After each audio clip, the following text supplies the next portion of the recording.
আসসালামু আলাইকুম। আশা করি সকলে ভালো আছেন। তো আমার আজকের ভিডিও হলো কুয়েতে পার্ট টাইম করা বৈধ না অবৈধ।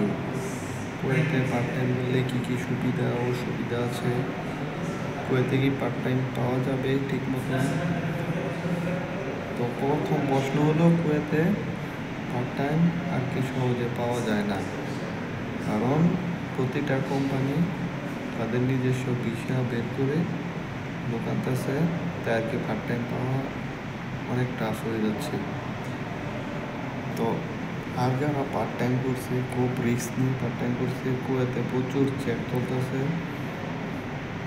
তো দেখা গেছে চেকের কারণে কুয়েতে তেমন পার্ট টাইমও করা যাচ্ছে না, অনেক রিস্ক নিয়ে পার্ট টাইম করতে হইতেছে। তো কুয়েতে অনেক চেক চলতেছে, যা বলার মতো না। তো বাঙালিদের জন্য তা অনেক দুঃখজনক। তো প্রায়ই লোক ধরে বাংলাদেশে পাঠাইতেছে, যারা অবৈধভাবে আরেক জায়গায় আরেক কোম্পানিতে কাজ করতেছে, পার্ট টাইম করতেছে, ডেইলি লোক পাঠাইতেছে বাংলাদেশে।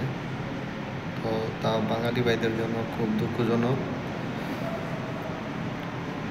দেখা গেছে আপনি কাজ করতেছেন, পার্ট টাইম করতেছেন, দেখা গেছে সিভিল বেশে আপনার কাছে আসলো, আইসা যে কোনো বেশি আপনার কাছে আইসা আপনাকে দুইটা পাঠাই দিন।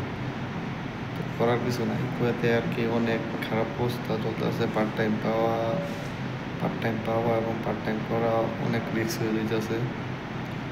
তো আশা করি ভিডিওটির মাধ্যমে আপনারা ধারণা পেতে পারেন কুয়েতে পার্ট টাইম করা।